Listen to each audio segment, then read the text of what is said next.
Welcome to episode 186 of the Half Point Per Podcast. I'm your host, Evan Riggs, joined as always by my co-host, Dalton Willie.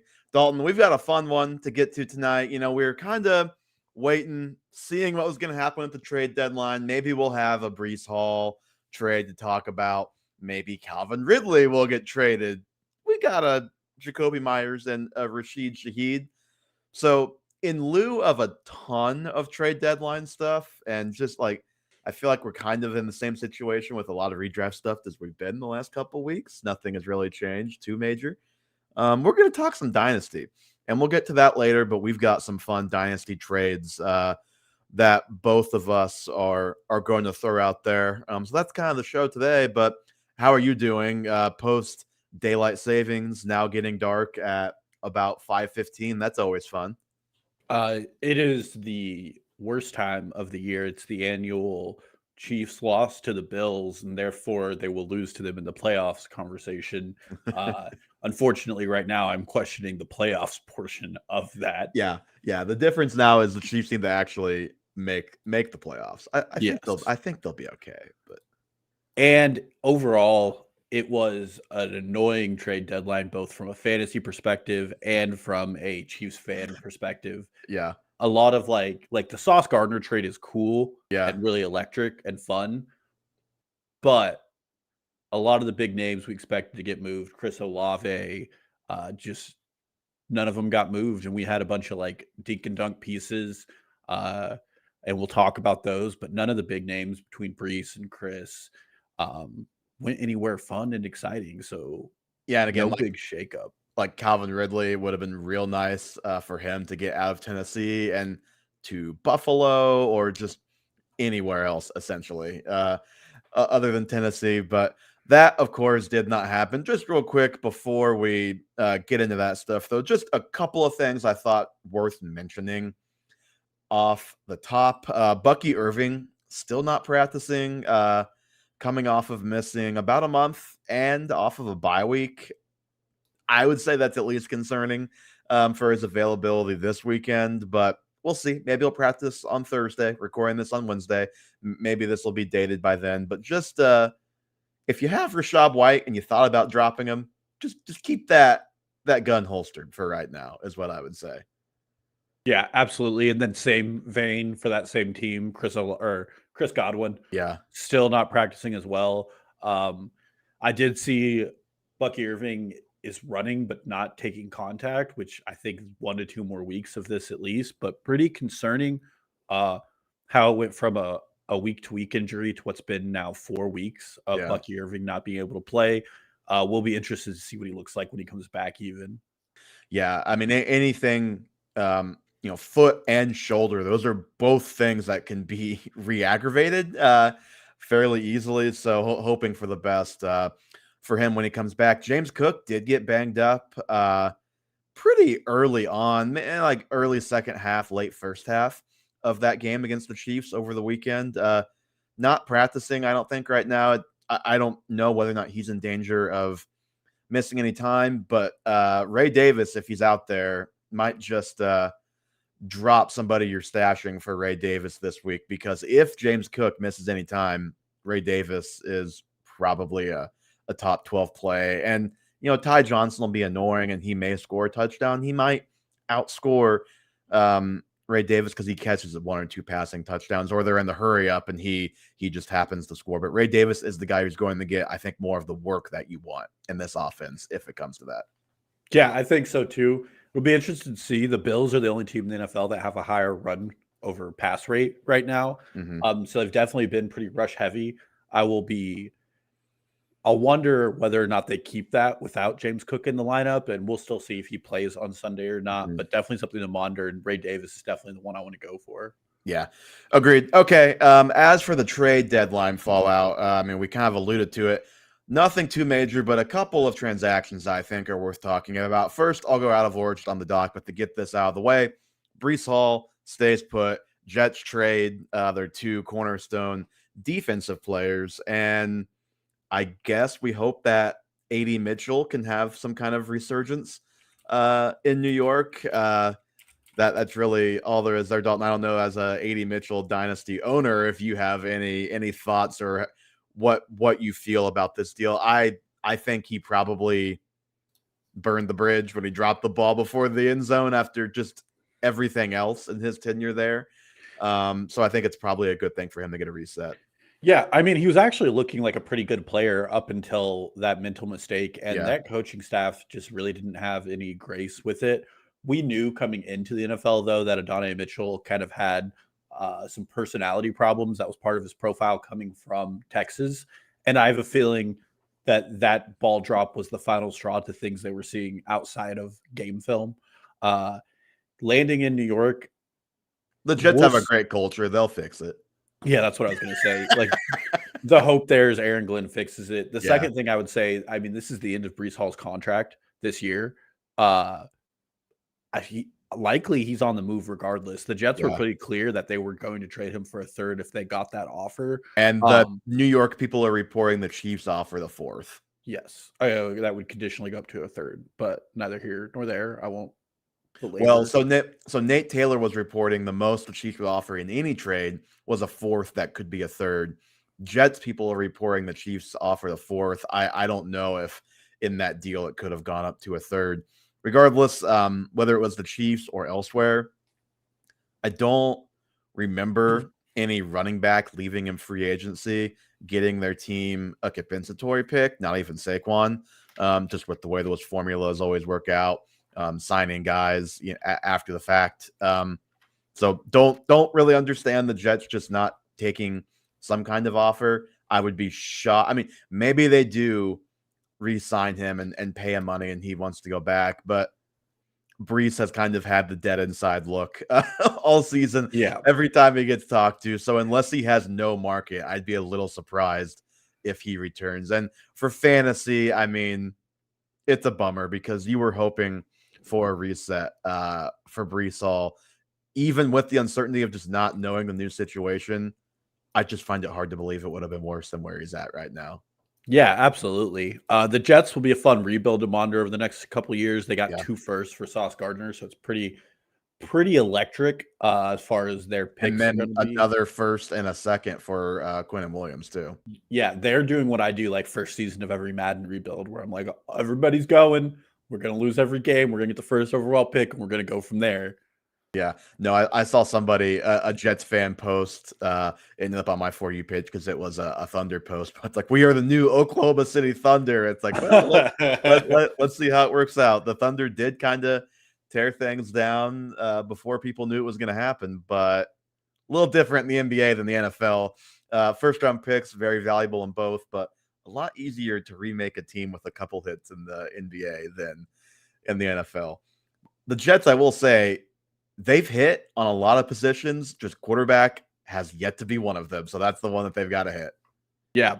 And we'll see. I don't think Justin Fields is the answer there. No. Don't even know if he's going to be starting next week, let alone if he's the answer there. Jacoby Myers gets sent to the Jags from the Raiders. Obviously, anybody who listened last week, you may remember, Travis Hunter was my breakout call for the rest of the season. That lasted all of about 12 hours. We found out he had hurt his knee. He's out for a while. Has he gone on IR yet? Yes, he is on 4 weeks at least. Yeah, so he's at least out a month, which means like for fantasy, you're really kind of, it's going to be cutting it pretty close as far as if he can be impactful for fantasy. Like, what's that ramp up look like when he comes back, even if it's a month? Brian Thomas Jr. may or may not play this week, has an ankle sprain. So in comes Jacoby Myers, who at least for a week, if Brian Thomas Jr. misses time, could be the one. And when BTJ is back, I would expect him to be the 2. And it sounds like he's going to play that outside flanker role. That's what they said today. So Parker Washington in the slot, which is, I think, where he's best. So not sure if this really kills his value like maybe people thought at first blush. Yeah, I think it's a pretty good setup for him to be good here in Jacksonville. This is obviously a head coach who had Chris Godwin pacing for a career year. I'm not going to say Jacoby Myers is as good as Chris Godwin, but they have really similar skill sets. Something that I think this Jacksonville team has been missing between Brian Thomas Jr. and the slow elevation of Travis Hunter. Also, Trevor Lawrence has been kind of a first read and then bail QB for the first half of the season. Jacoby Myers gives him a safety blanket they're missing, especially Britton Strange is also on IR, so they have 3 pass catchers who aren't playing right now. You put it all together, it's pretty good for Jacoby Myers. I think it's an improvement in situation.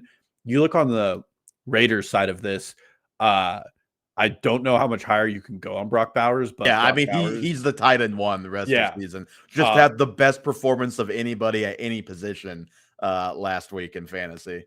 But we'll still, I think now's the time. He's not on my list, so I can mention it. I hope he's not on yours. But like now's the time I'd be trying to buy Jack Besh. He's not on my list, but I did like this is when we're going to not find out because it's only his rookie year, but we are going to get a glimpse into what he can be as a player. Yeah. We'll say that the Raiders are probably done when it comes to Geno Smith. I think this is a pretty strong indication they're going to move on, and this is rebuild mode here on out. In my opinion, it also helps Ashton Genty. He's a guy who's showing more pass catching upside by the week, and they just lost their best like intermediate and short route pass catcher in Jacoby Myers, except for Brock Bowers. But so some positives in it. I think it's good for both parties and good overall for fantasy. I don't think there's really a loser here except Geno Smith, and you weren't really starting him anyways. Yeah, the Jag. Well, I know somebody who might. Thanks, bud. The Jags, this was just much needed for them to help keep this offense moving and to like again, probably not starting Trevor Lawrence, but Travis Etienne, Brian Thomas Jr. when he's in there, like Britton Strange maybe when he's playing. Like there are guys we care about on this offense. And now obviously Jacoby's another one, and he'll just I think help keep things moving for those guys. And I think people may see he's playing kind of that flanker outside role. It's like Jacoby Myers, really? But last year, 70% success rate against man coverage for Jacoby. Like he can legitimately win on the outside and in that flanker role. And yeah, like Brock Bowers locked and loaded, tight end one rest of season. And then Jack Besh, we are going to at least find out a little bit about him as a player, which is good because we just haven't really seen much out of him yet. Hopefully we can at least learn whether or not he can play down the stretch. And then obviously he'll have more time in future years to kind of prove himself. We have a question in the chat. I'll say again, crack sandwich I put in the chat as well. Tell us if it's 1 or 2 quarterback because I feel like that's going to make a big difference in our answer to that question. Other guy who got traded, Rashid Shaheed, reunited with his offensive coordinator, Clint Kubiak in Seattle. That's a storyline that I feel like we're going to be hearing about for good reason. Rashid Shaheed had a great season until he got hurt last year with Kubiak. And this Seahawks passing offense, I don't know if you caught Monday Night Football, a couple YouTube TV subscribers here, so I'm not sure if either of us got to watch it. But from what I understand, the Seahawks completed a lot of passes in a row to start that game. And this passing offense, while not high volume, is very efficient. I've got to think that Shaheed, a guy who has never really been volume dependent and has always been extremely efficient, this is probably a step up for him just because the week-to-week ceiling is just higher, and the floor also I feel like is better because this offense is going to move every week. They're not going to have games where they score 7 points. Yeah, no, I agree. My concern with the Rashid Shaheed trade isn't with Rashid. I think he fits this offense pretty well. He's a deep threat they're kind of missing. I don't know what it means for Cooper Kupp and Tory Horton. Yeah, I mean, Cooper Kupp injured right now. How much time is he going to miss is a fair question. Yeah, I have written down RIP Tory Horton, at least for this year. After a crazy day, too. I mean, he just had 3 touchdowns. Or 2 touchdowns. I don't remember. I didn't get to watch Monday Night Football because it was on ESPN and I have YouTube TV. And I did see some highlights. Looked pretty good getting off on press coverage, which was his biggest strength as a college prospect. We might get to that later. crazy. I wish I could have watched it, but the two really poor corporations just really need that revenue, and as consumers and all the money we have, that's right. we need Hey, to pay let me get you that link, and you can go and let YouTube TV know that you want ESPN back. I hear that will help if you do that. Oh, well, I wanted to do the one where I could tell ESPN I want it back on YouTube TV, you know. Okay, anyway, Rashid Shaheed. I do kind of wonder, like, are we going to see the Seahawks throw the ball a little bit more down the stretch? Because, like, running as much as they are, it's all well and good in the regular season. I do just kind of wonder in the playoffs, do they need to be able to throw the ball a little bit more and just have a little bit more firepower in this receiving room to where it's not just all on JSN to make this thing go? And I think that's where Shaheed could really come in handy for them. I mean, right now they're 31st in 11 personnel rate, 29th in passing plays on the year. Like I said, Cooper Kupp, I think, out multiple weeks is what it sounds like. Tory Horton, God, I keep calling him Horton, has come and gone out of our lives for this year. I think Clint Kubiak, very familiar with Shaheed. I think that'll probably help. I mean, Shaheed is probably like, you're not starting him right away, but I think he'll turn into a borderline starter quality player down the stretch here. Yeah, and I think this is a team where they want to be a run-first team, and despite having Charbonnet and Walker, they really haven't been able to get an effective and consistent run game. It's kind of a joke at this point, but those two are like swapping weeks on who's going to play better. I don't know if it's an offensive line or a scheme issue, but with their inability to get it going and the level of play we're seeing from Sam Darnold right now, which is insane. I mean, he had no incompletions through an entire half and 4 touchdowns. They're just going to invest in that pass game. And with that defense, I mean, they look like one of the saltier NFC teams for the playoffs. Mm-hmm. I don't know if you saw, Johnny just sent us a tweet from ESPN PR. Monday Night Football was up 6% season to date. The Cowboys-Cardinals game, 16.2 million viewers, second highest Monday Night Football Week 9 audience since 2011. So that's a very specific number, but don't like that. Was hoping those ratings would be bad so we could get things sorted out there. But okay, yeah, I'll leave my thoughts for off air so we don't get banned. I think that's enough. Oh yeah, we are on YouTube. Hi YouTube. Yes, we are. Love you guys. It's ESPN who I'm really mad at. I think really all there is to say about the Saints is just don't worry about anybody else but Chris Olave and Juwan Johnson in the passing game. Yeah, right? Just don't do it. You know, don't start another one. I've seen some Taysom Hill posts this week because they play a bad rush defense. Like, don't do it to yourself. I mean, he may well score a touchdown, but how he's gonna play, like he's playing like 15% of the snap. You know, like it's just like what he was doing before was always kind of a scheme. It really is now, you know. It's not healthy for you to watch Saints games and hope you're going to get fantasy points out of that offense. Especially Taysom Hill. Especially Taysom Hill. Okay. On to some buy or sells real quickly, and then we'll get to Dynasty for the last half hour or so. First one, Dalton. Colston Loveland off of a career day is an every week starter at the tight end position moving forward. Are you buying or selling that? I'm buying. One, it's tight end, so it's a position where all in all, like being a starter doesn't mean a lot for your fantasy team, but he showcased a lot of talent, especially in that breakout win against Cincinnati. Fun fact, Colston Loveland has more broken tackles than Tyler Warren, despite playing significantly less snaps than Tyler Warren on the season. He was always a good prospect. His splits at Michigan were so clear when he was on the field how effective their pass game was. Now that he's acclimated to the NFL level of play, he's doing it. Some of it's at the expense of other players on that team, maybe Rome Odunze. His dad has a lot to say. If you told me the Bears, what they score 48 points? 48 points. If you told me the Bears were going to score 48 points and Rome Odunze had 0, I mean, I would have thought he got hurt the first play of the game.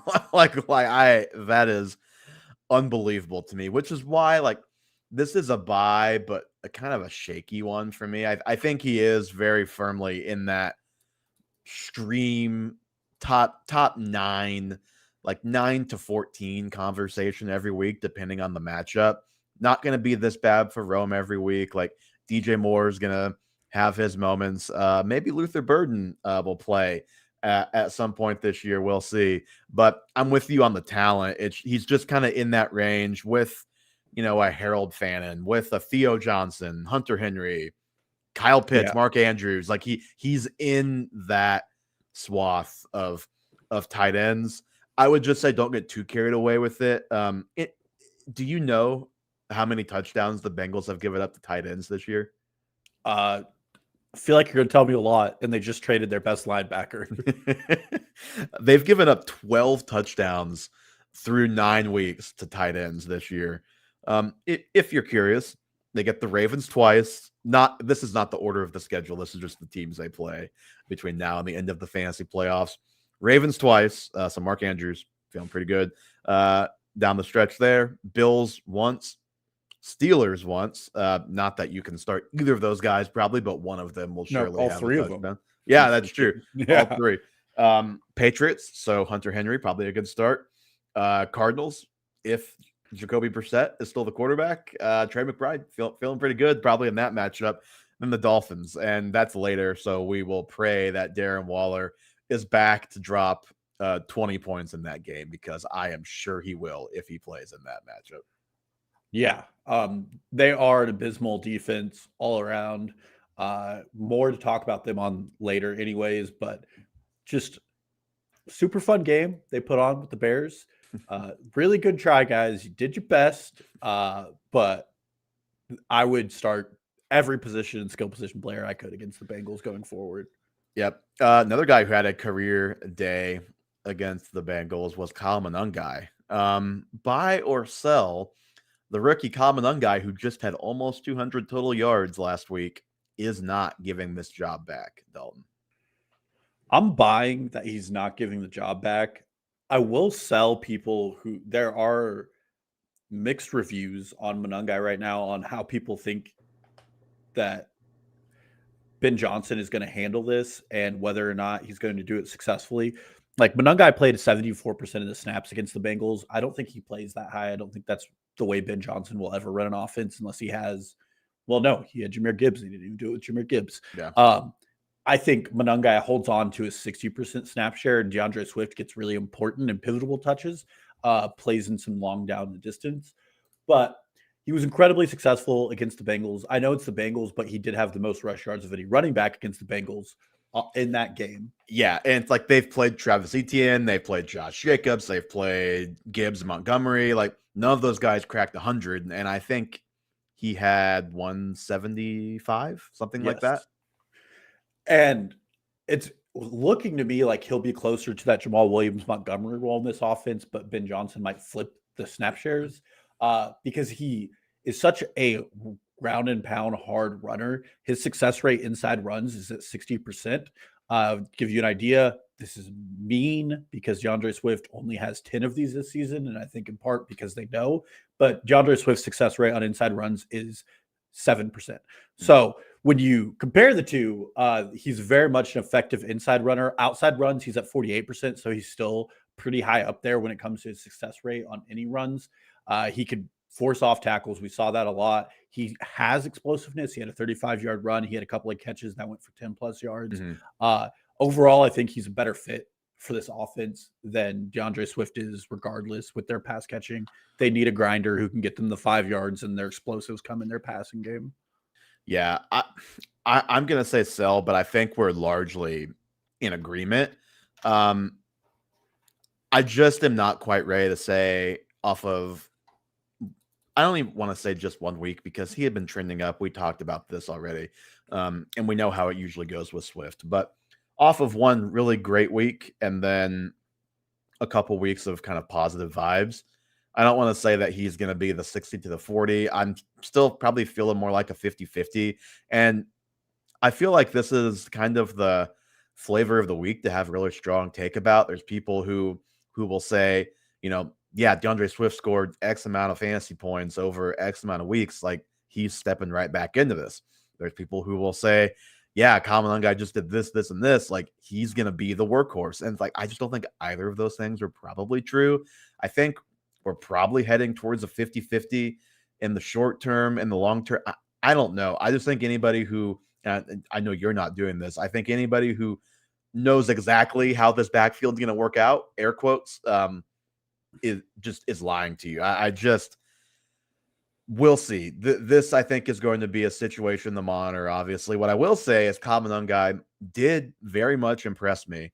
I know it's the Bengals. I know they're bad. We just talked about, though, not every running back has done this. In fact, no running back has done this against the Bengals, and they've played some good ones. And, here's a stat from Dane Bugler. You may have seen this. He is second in the NFL in percentage of his carries of 5 or more yards this year at 44%. James Cook at about 45% is the only guy ahead of him. So, and that's the whole season, not just the other day. And I think I saw Dane said that 38% of his carries came in that game. So there's still, and that's a huge sample, obviously, but there's still 72% that is not in that game where he is producing like on a per carry basis. Yeah, and there's still, I mean, he only has 110 yards less than Ashton Genty on half the carries. Granted, Genty's playing it entirely, but just to give you... Do the Raiders play the Bengals, please? Oh, please. I don't think they do, though. Oh, they don't. I would have seen that on the tight end research for Brock Bowers. He might have had 80 in that game. But I think he's a fun prospect. If anybody is telling you one way or the other which way this backfield's going to lead, I think we both disagree with them. I think Monangai comes out on top, but I think both of our definitions of on top are pretty close. Like a 50-50, a 60-40 split is what on top means here. I don't think there's any world where Monangai gets 74% of the snaps like he did against the Bengals last week. I do actually think that could happen. I just think it's going to take multiple weeks of him producing. And like, we've seen this with Swift. Like, he could come back and then just the role slowly erodes as the rookie keeps playing well and Swift keeps swifting, for lack of a better term. But we'll see. The Cincinnati Bengals, ever since Joe Flacco came to town, these weapons have been very sneakily great. Like, not even just good, great. Obviously, you look at the per game numbers, they haven't had a bye, so that influences things a little bit. But I think we were both skeptical at best about the Flacco solution, and so far it's worked out. But are we buying or selling that these Bengals weapons should be thought of the same with Joe Flacco as with Joe Burrow? I'll start us off this time. And I hate to say it, Dalton, I'm buying it. Again, this is like, I'm gonna maneuver my way out of this a little bit. I'm not like quite 100%, but like, if you're telling me these guys are gonna be 90%, as opposed to a Jake Browning where it was like, Jamar Chase like 75%, T Higgins is like values cut in half, Chase Brown maybe worse. I think it's like 90% there with Flacco. What I will say here is they've played the Steelers, bad defense, the Jets, horrible defense even before the trades, horrible defense, the Bears, not a good defense, and then the Packers, who are a very good defense. That was Flacco's first game after being traded like on a Wednesday, so cut him some slack, but it was also they didn't really do anything until early fourth quarter of that game. But even so, Joe Flacco himself is a quarterback too over the last month. Again, no bye week for any of these guys, so that's impacting it a little bit. Chase Brown, running back 8. Jamar Chase, wide receiver 1. This is funny. T Higgins, wide receiver 2 overall. And again, no bye week. They're like JSN, more points per game. Other guys, more points per game. But like, you look at T specifically, 8, 10, 2, and 9 targets. He's been double-digit scoring in 3 of 4 games. Hilariously, the game he had 2 targets, he caught 1 for like 40-something yards in a touchdown. Had a great catch last week. And that's the thing, is like, Flacco is going to give him chances to go up and make these Moss catches, and T Higgins is going to do that to guys if he gets those chances. So I'm not all the way there, but I'm 90% of the way there, which is enough for me to say I'm buying it. And thank the Lord for Joe Flacco, because these are three very important fantasy weapons who I was ready to, for two of them, leave for dead, and for one of them, be very depressed about what could have been. Yeah, and I'm buying it too. I mean, this is par for the course for fantasy, where it's so impossible to predict. Obviously, the Bengals make the trade to get Joe Flacco. Joe Flacco is balling out of his mind to do it. Like you said, it is against bad defenses, but this team is always going to be in hurry up and catch up mode because of those defensive woes we talked about. Yeah. I mean, you talked about that touchdown pass where Joe Flacco threw it and T. Higgins was covered entirely. Yeah. He was blanketed, and the corner falls down, and T runs it in for a touchdown. And it's like Joe Flacco doesn't care anymore. He's 40 years old. He's going to just put it up there. He can't move. He can't move, so he'll just put it up to him or Chase down the field pretty frequently. Well, then you talk about the Samaje Perine injury and what that meant for Chase Brown in that game. We got back up to like a 90% snap share when Perine left. Yep. You add in that he had 14 targets on the day. That puts Chase Brown back in the top 12-ish conversation just on volume alone. And so all three of those guys I feel pretty good about. I mean, you throw in, there was a random Noah Fant touchdown, a random Andre Iosivas touchdown in that game. Like, there are even ancillary pieces here where, because that offense has to score every possession, because the defense is so bad, it's not bad to take a deep flex shot on a bye week hell on Andre Iosivas or Noah Fant as your streaming tight end for the week, just because of the level of play Joe Flacco is giving and the volume of offense that this team has going up. And, you know, these defenses, none of them are good besides the Packers, but three of them, until the Jets just traded theirs, have elite pass rushers. And I don't know what to make of this. Maybe it's the Bengals O-line playing better. Maybe it's a quarterback, but I don't have the stat in front of me, but I did catch it on Twitter earlier today or yesterday. Joe Flacco's sack rate is way lower than Joe Burrow's sack rate in their respective times playing behind this O-line this year. So just file that away. Interesting. Very interesting. Okay. Two more. We'll get through these quick. Xavier Worthy, Dalton, is not a no-brainer start. So we'll say top. I said 24. Let's extend it to 30 because 24 maybe feels a little bit rich. He's not a no-brainer top 30 receiver with Rashee Rice in the lineup. Yeah, I mean, I'm buying this. I don't think he's a top 30 receiver right now. You caught some of this during the Chiefs game from me, but I am a little frustrated with the way the Chiefs are utilizing Worthy. And I'm selling it, and that's my main reason as well. Yeah. Oh, I guess I should be selling that as well, not buying. Or no, sorry, sorry. No, you're right. I'm buying. Okay. Yeah, I was like, it was like a double negative going on there. But yeah, the Chiefs, Xavier Worthy, I looked this up. He goes in motion at the 5th highest rate of any player in the NFL right now. In spite of that, like, he's going in the same motion patterns almost repeatedly. There were multiple of the same play against the Bills where Worthy was put on a wheel route out of motion. And eventually, that's just something you can read. It's not tricky motion offense anymore. It's just a play that every team is going to drill against. You add that with the way that Mahomes has started to consolidate targets between Travis Kelce and Rashee Rice, who have a total of 55% of his target share over the last 3 games. Those factors make it hard for me to start Worthy. I think he's still a perfect player for this offense, but with the addition of Rashee Rice, the Chiefs have also decreased the number of deep ball attempts. They've gone back to, it's not a dink and dunk offense. It's not what it was last year, the year prior, but they've gone back to the intermediate plays, and Worthy's value really comes with his ability to beat deep man coverages. I expect those things to change. I think this offense is still finding some new gimmicks and pieces to it. And Mahomes certainly has the ability to throw that ball. We saw that on the second to last play of the game where he threw it in the end zone. We just didn't catch it. But I wouldn't be reliably start. I wouldn't be trusting Worthy in my lineup for the next couple of weeks until I see something out of him, to be honest. Yeah, no, I agree with you. And I will say my one frustration with him, and it's been like this his whole career so far, he has been horrendous at deep ball tracking. Like, he just has no idea where the ball is at half the time. doesn't work his way back to the ball. Like there was a play where he could have drawn a PI if he just did what every receiver did and tried to go back for the ball. He did not do it. I just got to see him produce in the real receiver ways with Rice in the lineup. And that's what's most frustrating. That first week back, he was producing in those ways. And it's like, okay, like here we go.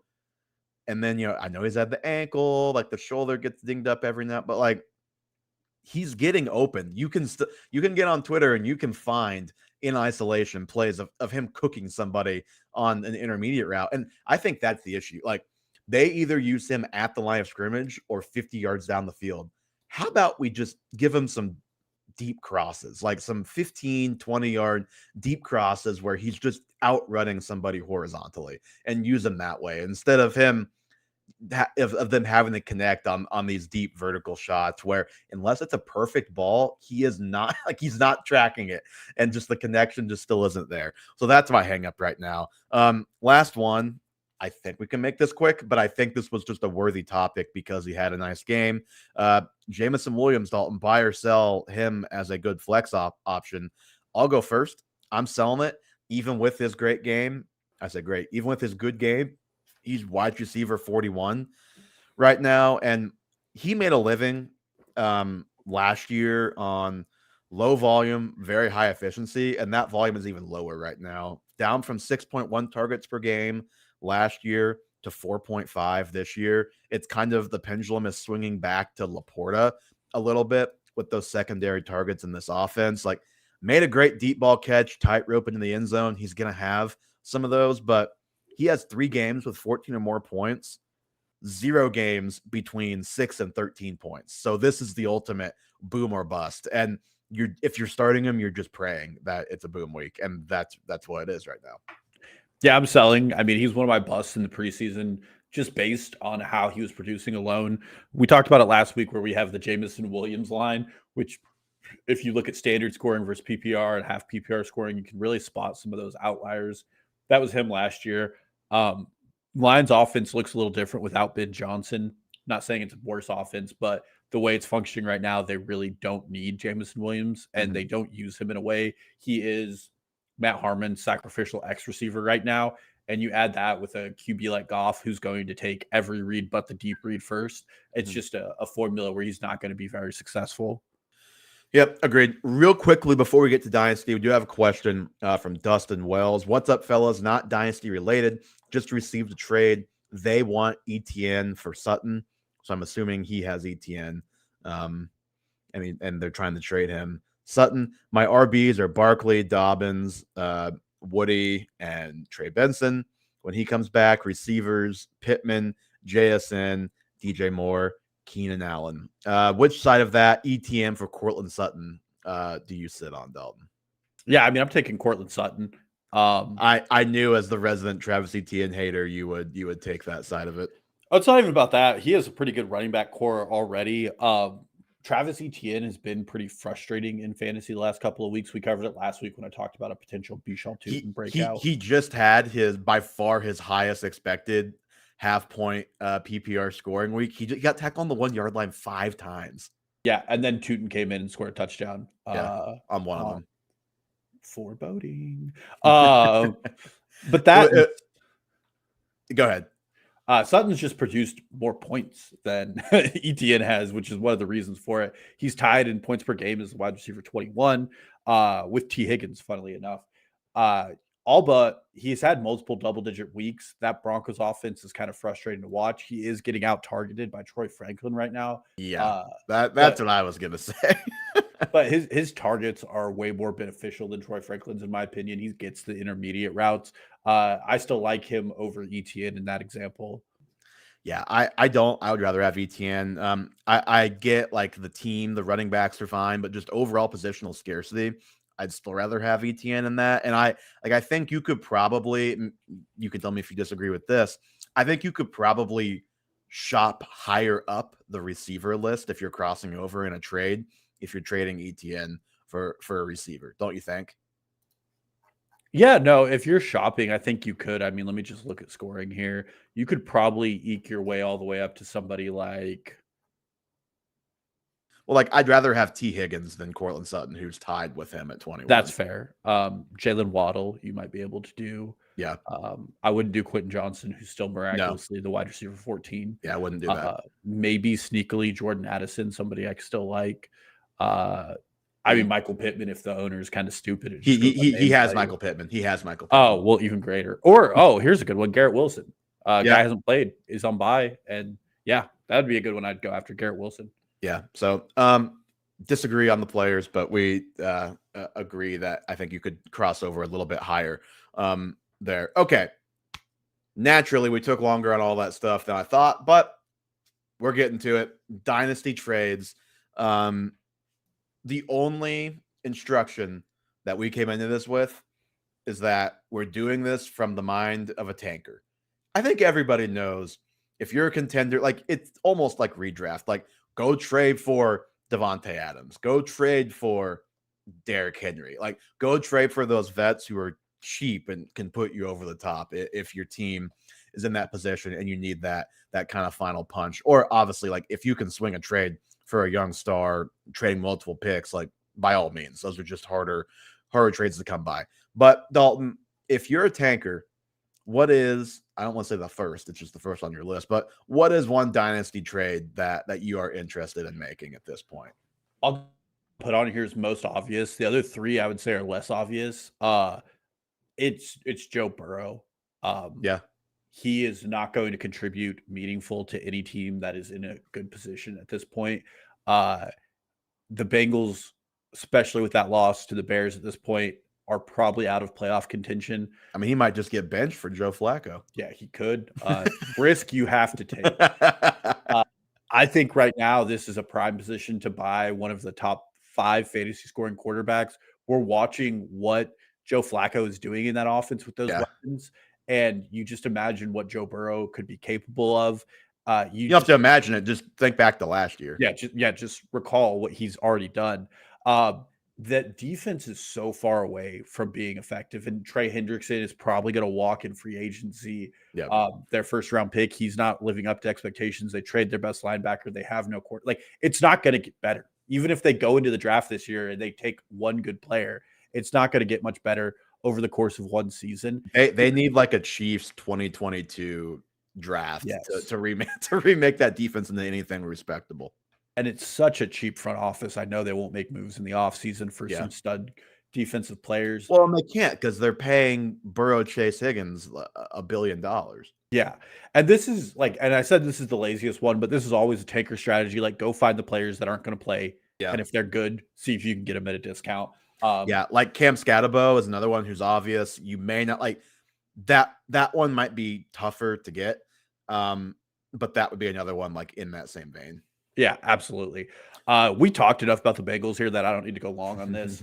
But I would go like, if you could get him for a second round pick in a single QB league, that's a steal. Yeah. If you could get him for like, I hate to do this because he just played one good game, but like if you have a winning team that's looking at Kyle Monangai, that would be a player I'd let go of. With the draft capital alone, you're going to play a risky bet season to season with somebody like Kyle Monangai. And, you know, deeper-ish Rashid Shaheed and plus for Joe Burrow. Like, those are the kind of trades I'd be looking to make, knowing that team's not going to be able to use him for the rest of the season. So a guy I'm interested in, we've already mentioned earlier, actually, Tory Horton. My God, I can't do it. I can't say Horton. I'll wait until you get it. Tory Horton. He showed, like, everybody liked him as a prospect. He had played a little bit, shown some flashes, but really got his first real chance the other day. And I think showed enough for me to say, okay, this guy, if he's given the chance, can be a starting receiver in the NFL. And for fantasy, if the situation is right, can probably be like a top 36 receiver at the position if he's the wide receiver 2 on a team. And I think he has the ability, and it's really just about how long is Rashid Shaheed there. And he's on, I believe, an expiring contract. Maybe he's back and you're still kind of holding the bag and waiting. But I think because Rashid Shaheed is there, you could probably get this guy for pretty cheap from a contender. Be like, hey, this guy is probably at least a year away from really contributing to your roster. And this is like the perfect young player stash, in my opinion. Like, as a prospect, 71st, 62nd, and 94th percentile against man, zone, and press man. Like I said, you could find a couple clips of him if you don't have if you don't have ESPN on YouTube TV. You can find a couple clips of him really burning press man coverage in that game the other day. You know, in Dynasty, you have to kind of take these shots at murky situations and players you like and be willing to be patient with those players if you're a tanker. And I think this is kind of a prime example. Yeah, I agree. I mean, this is a guy we even talked about at the start of the season as a deep stash. Tory Horton fell in the draft because of injuries, but was an excellent player at Colorado State. He's great at beating coverages. The Seattle offense looks like it's going to be something that's sticky year to year because of how they're playing right now. So you're baking in some consistency in the coaching staff and the front office because they're doing well. So you know that Tory Horton's not one of those deeper picks that's going to get drafted over immediately. Even with the addition of Rashid Shaheed, Tory Horton isn't just an outside burner. And I think he can play some flanker and maybe get some better and more productive looks rest of season. Obviously, target share is going to get hurt because Shaheed just is going to demand it with how successful he is down the field. Yeah. But no, I would definitely be looking at this. And this is a player where the timing kind of sucks because we would have probably said the same thing last week to go buy him. But if you can leverage, well, Rashid Shaheed's going to eat into it again. Who knows when he's going to get there? And Sam Darnold might see ghosts again starting next season. So like you really want to tie your anchor to this guy. But I'm certainly all in on Tory Horton. Yep. You just make it sound so easy saying his name like that. Okay. Your second one. Horton, here's a who. Think of that. That's what I think of. I can say the name. It's just like, I think the tongue twister of Tory and Horton is just like really, really tripping me up. Okay. Like I said, the other three on this list are going to be deeper ones where I think as a tanking team, you can go to a contender because these players aren't starting for them the rest of the season, but they're players that I'm excited about. I'm just going to go down the list in value. So next up is Luther Burden. Luther Burden's aggregate Dynasty ADP had him at 202. So he's a second round pick and he hasn't really produced this season. Fortunately, in our league, he went in the first round. So it's a little harder for me to get him. Not that I haven't tried, but very good player with a very good offense around him. You look at Luther Burden right now has the 18th highest targets per route run. Numbers inflated because he's not playing a ton of snaps for this offense. DJ Moore is there for a little longer, but I think that this is a guy who's going to start challenging him for those reps. Right now, the majority of his snaps are coming out of the X, which really wasn't Luther Burden's like cream coming into the NFL. He was a slot gadget player. You throw in that this Ben Johnson offense is getting a little better every week. We're going to exclude the Bengals talk for the 16th time here, but Caleb Williams is starting to figure things out. And if he can get crisper on those passes, I like that. It's an offense that season over season, people are going to continue to hype up and talk about. And I think Luther Burden is kind of the lost value here. He's never going to be the wide receiver one because DJ Moore and Roma Dunze just have that position locked down. But I think he could be a really valuable wide receiver two going forward. This is a prospect who led all wide receivers in broken tackles per catch. He's a guy who had the most yak of any wide receiver coming into the NFL draft this season.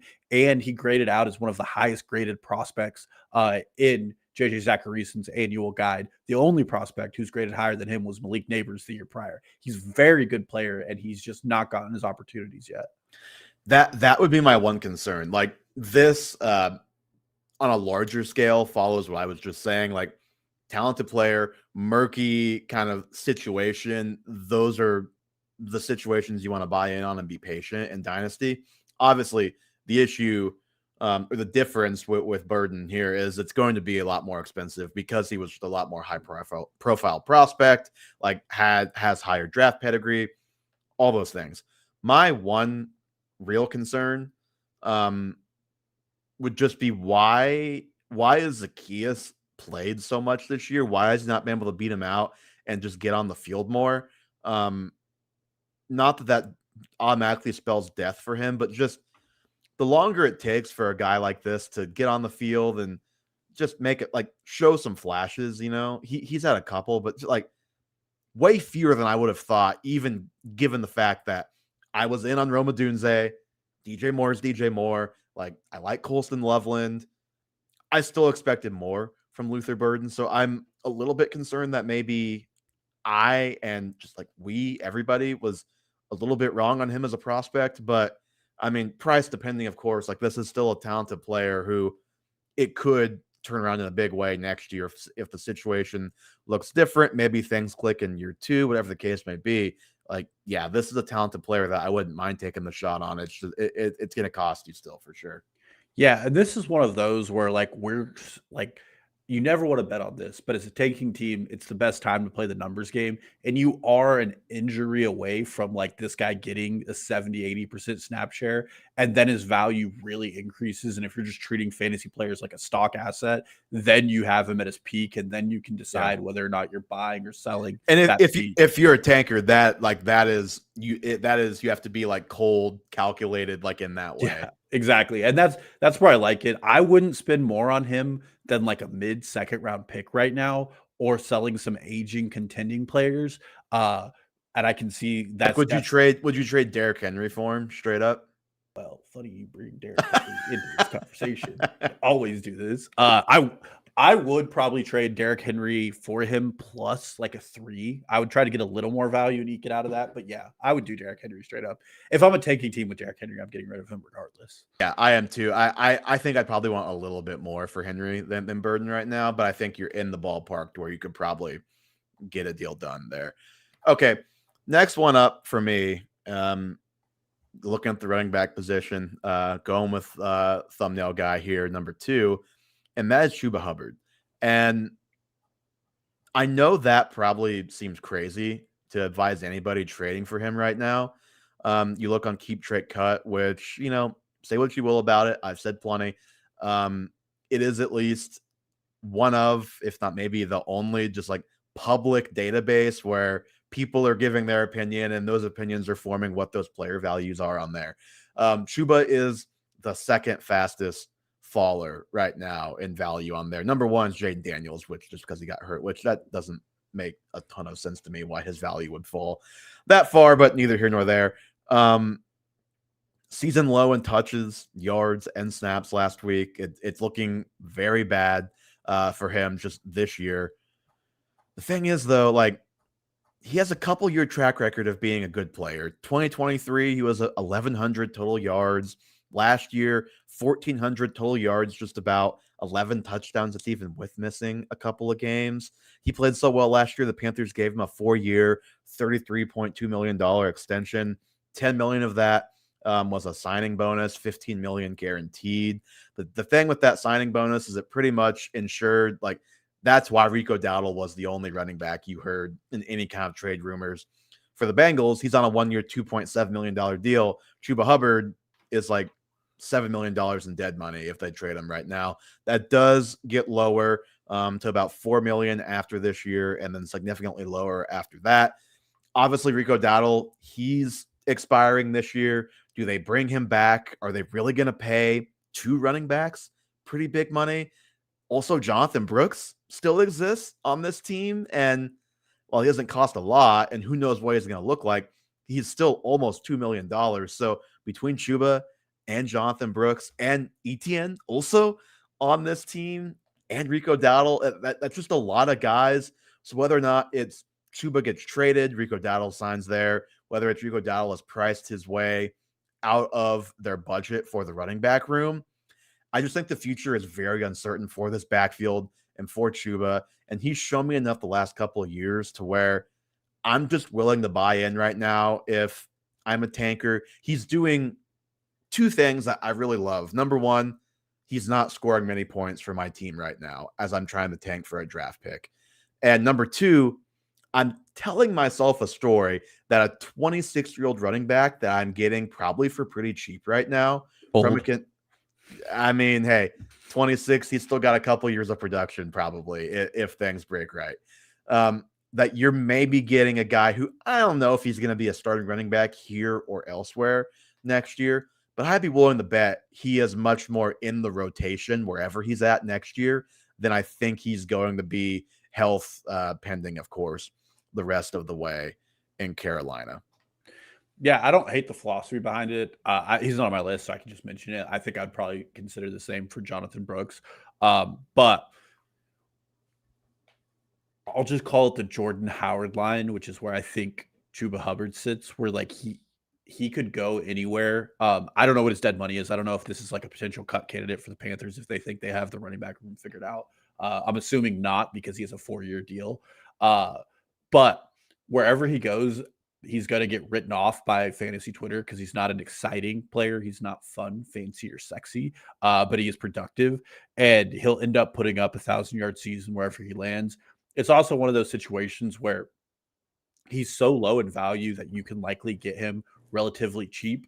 And I don't think Rico Dowdle is a player who's going to hold up for a full game load like we saw him get last game over the course of a season, which even gives you some short-term value with Chuba Hubbard. Again, being cold and calculated, like buying this player at his floor for like a late second or an early third from a manager who's just disgusted and upset that they lost their role is certainly something you should be doing as a tanking team, knowing that this might be a sunk asset for the next 6 months until the offseason occurs. $4.5 million dead cap hit this summer if they do something with him, which I feel like at running back, you don't see teams take on very much dead money to move on for guys. Guys usually hang on to a team 1 year longer than you think because teams just don't want to take on that money at running back, which is why they're in just such an interesting position because Rico Dowdle is the leading rusher in the NFC right now on a $2.7 million deal. Like, what's he going to get in free agency? And like, again, Chuba's cap hit next year, $7.5 million. It was $5 million this year. Are you paying a $15 million cap hit? So like basically Christian McCaffrey almost, like not quite, but almost for those two guys in your back. I just don't know. I don't know what the answer is going to be, but it's just like an uncertain situation that you can get in on cheap. And the thing also we've seen with this back, like we would never have thought at this time last year or like a couple weeks beyond this last year that Chuba would be in this situation and Rico Dowdle would be the guy replacing him. Chuba was way better than Dowdle last year. So like, who knows? Maybe Dowdle could next year, if they're on the same team, maybe he's the one who struggles a little bit with injuries, kind of takes a step back. They clearly are okay with giving the reins in this backfield to whoever's producing. They just did it this year. Could easily happen next year. Like, I don't know, just a solid buy low. If he's on a contender, can speak from experience here, probably a little bit frustrated with the way things have worked out for him this year. So I think he's a guy you can get cheap. Yeah, absolutely. My next one, just going in order of what I think value is here, is Chimere Dike, another rookie who I think is really good and better than what his draft stock is indicating. The first thing I'll say is he leads the NFL in kick and punt return yards. Very explosive athlete. Last week he was inches away from a touchdown. This is an offense that's so bad that it's really sometimes hard to pick out what is going well here. You're selling me. Keep going. Well, this is why you're tanking. So you're taking players who look like they could shine when everything else around them is shit. Yeah. And they're eating the shit a little bit. So you look at his fantasy points data, he's 29th in wide receivers and ass rating, which actually isn't that bad for a rookie in this offense. His first read target share is pretty low. He's 98th among wide receivers. That is because he's running the predominant amount of his routes through the X, which I find interesting because if a player is that good with the ball in his hands on kick returns and punt returns, why don't you put him in some roles where he can make players miss tackles? He graded out on RAS as a 97.8% athlete, really high relative athletic score for this guy. And you just have to expect that going into this offseason, this offensive line gets a little better. He hasn't been helped out much. I sure hope that Cam Ward gets better too.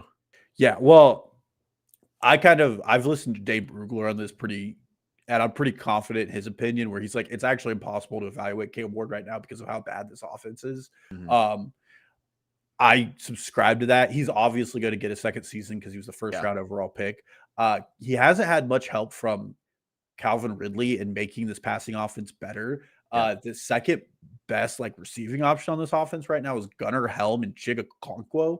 Like this is a player who I don't think he's a wide receiver 1, but in an offense that's functional, he could be a good wide receiver 2. And that's what I'm looking to get out of him. I mean, I think a 3rd round pick gets you the player. That's what I was going to say. Like I'd said the 3rd round pick and hope that gets it done. Yeah. And this is one of those, like, it is a fun player you get to watch. You can start him now. I mean, he has kick return upside. Like, he has some explosiveness to him. And if you're tanking, who cares? You could be excited when the Titans show up on red zone once every 12 hours. And so just a player, just like kind of the philosophy I'm going with is go as cheap as you can on players who look like they could be good if things got figured out there. And that's where I'm standing with Dike. Yeah. So you're shooting pretty low. I'm shooting a little bit higher, it feels like, with some of these. My next one, trade for CJ Stroud. No surprise, I've been the Stroud guy of the two of us the last couple of years. It has not Stroud boy. That's right. It has not been good from a fantasy perspective or real life perspective, really. Ever since he tried to give Caleb Williams advice after whatever, like week 4 last year. But just like, okay, if you had to guess, I bet you probably didn't look at Keep Trade Cut for this. And if you did, you just don't remember what CJ Stroud was. If you had to guess, what do you think he's ranked on Keep Trade Cut right now? QB 18. Oh, so you're lower, which is surprising to me because he's QB 14 right now. And even that was a little bit appalling for me. Like, he's behind Jackson Dart, who, God love Jackson Dart. I just am not sure like this long term. And at quarterback is the one position where you can truly think long term. I just don't think that this is going to be a thing long term. Maybe he gets better, but I would still want to bet on CJ Stroud right now. Bo Nix is ranked higher than him. I just think he's a lot better than Bo Nix. He's just in a much worse spot with the O-line and, frankly, the offensive coordinator. And the running back, like everything but the receivers are a lot worse in Houston than Denver. And then Baker Mayfield, who, yes, Baker is like if I'm a contender, I'd rather have Baker. Baker is 6 years older than CJ Stroud. So like if I'm a tanker, I'm making that flip all day, Baker Mayfield for CJ Stroud. And I think both parties are probably pretty happy with that deal if it's a tanker and a contender making that trade. And it's funny, you can see on Keep Trade Cut like someone's value over multiple years. 2 years ago, his value was the same as what Drake May's is right now, which, yes, maybe it was a little high, but I don't think it should have fallen to the place where it has right now. I still think this is a good quarterback who's been stuck behind a terrible offensive line the last couple of years. I do not like their offensive coordinator, their offensive coaching, just all the decision making that goes into this offense and picking offensive linemen, especially personnel. I don't like. But those things, again, over the lifespan of a quarterback, which you can't think 10 years in Dynasty at quarterback, but you can think 3, 4, 5 years, whereas like any other position, 2 or 3 years is really as long as you want to think down the line, projecting some of these players. This situation I don't think is going to be everlasting. Like the O-line can clearly get a lot better. Coaching, we'll see what happens there. I like the receivers. Obviously, Nico Collins, one of the best in the NFL.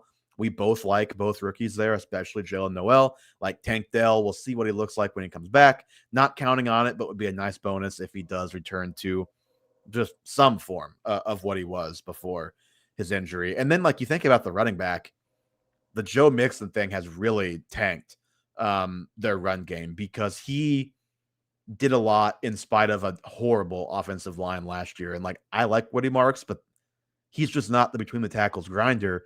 And Nick Chubb is pretty washed at this point. So there's a lot of low hanging fruit for this offense to improve. And if that does happen, I just think Stroud's probably a QB1 in Dynasty. Like, I don't go crazy, but he's not a QB1 on Keep Trade Cut. I think he should be. And then, like, if you're a tanker and you want a quarterback to kind of have in that spot for the next handful of years and build around, this draft isn't amazing in that regard.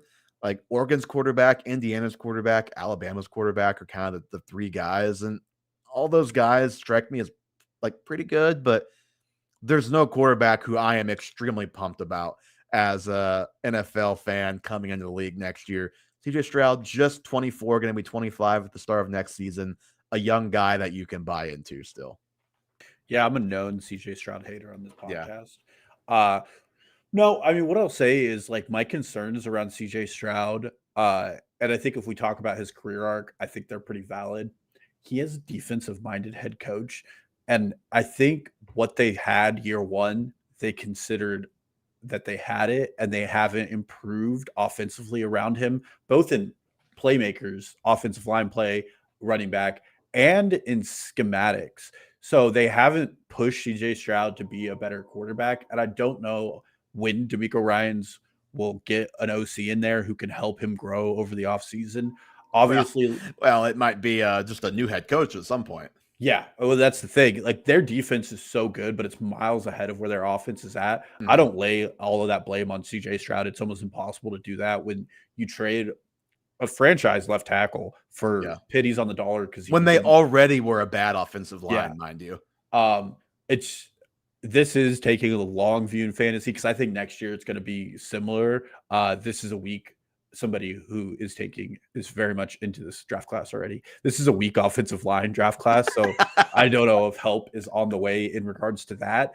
And then just like to air out some of my other frustrations, they draft 2 rookie wide receivers and hardly play both the guys despite them showing how good they could be. CJ Stroud has the weapons at wide receiver. You could find that weapon at running back just about anywhere. We've seen that. We just talked about Carolina. Offensive line will continue to be a concern.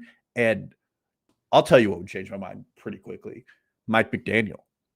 Yeah, as the OC. That absolutely would be a crazy good progression for CJ Stroud. And, you know, as a tanking team, you're taking some bets, and that's a bet I don't actually hate. Mike McDaniel comes from the San Francisco coaching tree. DeMeco Ryans comes from the San Francisco coaching tree. I hadn't even thought about that. That's interesting, though. That's officially what I'm hoping for. Welcome to Fantasy Conspiracy Hour. I just made that one up, and I like that a lot. Okay. Real quick, before we get to our last ones for each of us. We have a question in the chat. Trade Bucky Irving and Chris Olave to get CeeDee Lamb. His running backs are Javonte, Tyrone Tracy, Trevion Henderson, and Bucky. His receivers are Puka, Chris Olave, Brian Thomas Jr., and Chris Godwin. 7-2 redraft. I wouldn't do that. You're 7-2. I'd wait for Bucky to come back. You're pretty weak at running back. I think Chris Olave's been just fine as a wide receiver. I wouldn't actually do that. I would wait the long game on Bucky. Yeah, I'm just looking at that. I don't think there's probably another package there to get Lamb without Bucky. Yeah, I don't know. It's tricky because, again, we just talked about at the top of this, kind of just don't know Bucky's health status. And so if you are extremely concerned about that and just don't want to deal with it, I can see making this trade. But yeah, I'm with you as a guy who's as big a Chris Olave fan as anybody. I agree with you on the Olave point. And then like when Bucky comes back, hope he comes back, he's going to go right back to being a top 8 running back in this offense. And that probably straight up, if you get Bucky for a couple of weeks and he's rolling, that's probably almost worth CeeDee Lamb in a 1-for-1 at that point. You'd be selling pretty low right now. Yeah, and you have Bucky off the bye. I know he's not playing this week, but CD still has a bye coming up. Well, we don't know. We don't know if Bucky's not playing. Yeah, but you've already gotten past that bye. You're 7-2. I mean, in all honesty, if I were you, I'd be like, you know what, Bucky, take another 3 weeks. Come back in full health. Like, I wouldn't do that, though. I would definitely – it's just Tyrone Tracy being your third running back in that situation, moving up to your 2. I didn't like what I saw from him. He didn't get the lion's share of the snaps.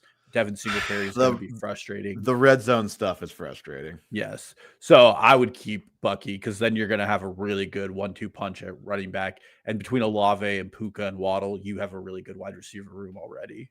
Yep. Okay, we've each got one more, Dalton, before we get out of here. I'll actually go first just because my last one is Chris Olave, who we just talked about. So transition right into that.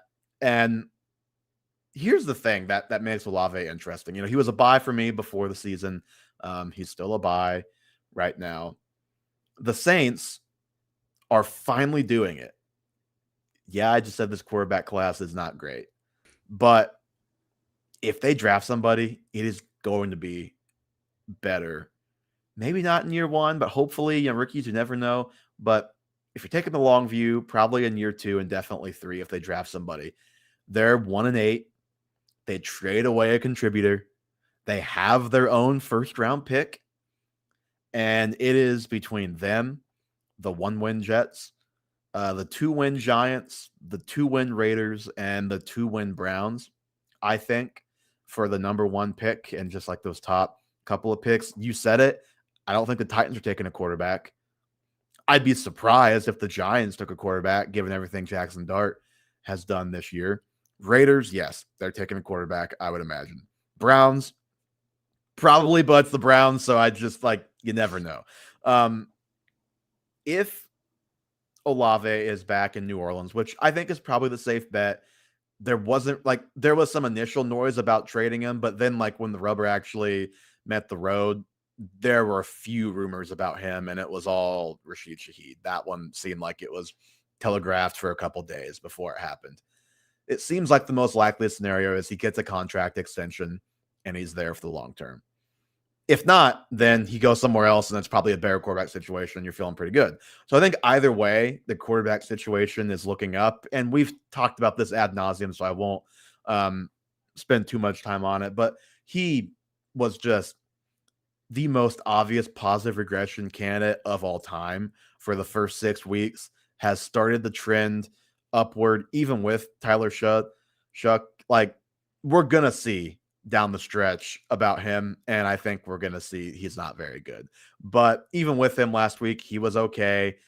Rashid Shaheed, he's gone, so it's going to really be Olave and Johnson's show in this receiving game. But I just think if you're a contender and you're counting on Chris Olave, you could probably talk that person into hey, I know he's probably going to be good in the future, but you're not getting consistent wide receiver 2 production out of this guy like his skill set would indicate.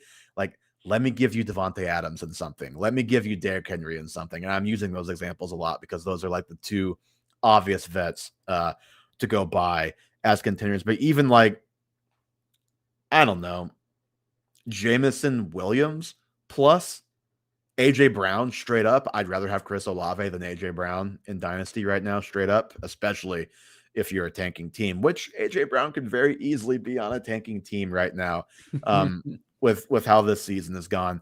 Very sneakily, Olave is actually on pace for career highs in receptions and touchdowns. The yards are a little bit off his first 2-year pace, but he's making up ground there. So he's quietly having a good year. I think just the lingering injury stuff, plus just the New Orleans Saints stench, I think you can still get him at a pretty good price. And he's just a guy that I think, regardless of which path his offseason takes, I think the situation is going to improve for him. Yeah, I agree. I wish he was gettable in our league. But absolutely, it's a really good player in a really bad offense that's going to get better. Kellen Moore is doing the right things as the head coach of the New Orleans Saints, and he's doing it with not a lot of options to work with. Chris Olave will be the benefactor of hopefully a better quarterback room. It's really going to be the Saints and the Jets competing for that pick, and probably Fernando Mendoza, followed by Moore out of Oregon. And I think either of those guys is better than what they've seen on the field. I still question the Rattler benching, but I think this is just an org that said, well, we drafted Chuck in the 2nd round. We got to put him out there. Yeah. Hey, you're 1-8. You drafted this kid in the 2nd round. You may as well see. And if you know he sucks, take a quarterback this year. Yep. My last one, again, we did go different ways with this. We've talked a lot about Derrick Henry, which means we should probably be looking at what else is going on there. I have Keaton Mitchell here. I love that. He is such an explosive player. Somebody who I keep asking when he's going to get more snaps every week. I watch the Baltimore Ravens. Very slowly, it's happening. And I don't want to say it's Derrick Henry swan song, but kind of looks like Derrick Henry swan song at this point. He's on a 2-year contract with the Ravens. It's the end of the deal. He might not be a Raven at the end of this year. The Baltimore Ravens likely pick someone up in the draft as well, but I think Keaton Mitchell has shown that explosiveness of running backs. He is tied for 5th with the number of his carries that go for 10 plus yards. It's a little weighted because he doesn't have that many carries. You look at what he did in the preseason. I know it's the preseason, but he was an incredibly explosive player. He's a guy that'll be on an offense we can consistently rely on. And this is just one of those times where you start looking at backfields that are going to be up in the air come this offseason, and you pick up the guys who will still be there because they might come out on top. Running back's always a weirder position to work with, but Keaton Mitchell kind of checks the boxes as both an explosive runner and a pass catcher out of this backfield. And you compare that with Lamar Jackson. The Baltimore Ravens don't need an electric runner like Derrick Henry to make their offense function. So I don't necessarily see them doing this again, especially with the way the Derrick Henry experiment has worked out. Worked out really well last season, mostly because he's really effective for them when they're leading. But if they don't trust that defense going into year 2 and into next year, then they're probably going to invest more resources there than they are in their offensive. So just a shot in the dark, I think you can get him for a 3rd or maybe even a 4th, depending on the owner. Or he might even be on your waivers, to be completely honest. Yeah. Not in our league. Trust me. Yeah, I'm well aware. But definitely like one of those shots in the dark that you take. He sits down at the bottom of your bench. You don't look at his fantasy scoring each week. And then you start reading some headlines in June to see what people are saying about him. Yeah. So I will say I have some bad news to break to you. Derrick Henry did actually sign a contract extension before this year, so he will be there next year because the dead cap hit says that spin zone. But I was gonna say, hold on. Keaton Mitchell is on the last year of his rookie deal, so he may not be there. But even if he is, like Derrick Henry is, let me pull his tab back up. Going to be going into his age 32 season. I don't want to say he's slowing down, but I think he is like not quite the same guy as he was before, which of course he's 31 going on 32, a big power back who has just alien acceleration for a guy of his size. But I like Keaton Mitchell. I think that's well documented. I like him as a player. I'm totally in on taking the cheap flyer, whether it's a 3rd, 4th round pick or just like sending a spot start sort of vet and getting the young guy back as the tanker, because I do like the player. Had a devastating knee injury that took him a while to come back from. Never really was a factor last year, and is slowly kind of integrating into the offense this year, eating into Justice Hill a little bit. And like, even if he's back next year, could he overtake Justice Hill as kind of the 1B in this offense, which is a valuable role potentially? Yeah, I think he could. And I think if you go on Ravens Twitter, probably one of their top talking points right now is, why can't we get this guy the ball more? Yeah, electric player. I really like him. Think you should have him on your roster. He's cheap enough that you can just play whack-a-mole with him and see what he comes out as. And a good bet, because if he hits, I think he hits pretty explosively. Yep. No, I agree with that, Dalton. All right, that is going to do it for episode 186 of the Half Point Per Podcast. Give us a follow on Twitter, Instagram, and TikTok at Half Point Per Pod. Subscribe to the YouTube Half Point Per Podcast. The link to all those things will be in the show notes. As always, our show is available anywhere you listen to your podcasts, and leave us a 5-star review on your podcast platform of choice. Thank you all so much for listening today, and we will talk to you again next week.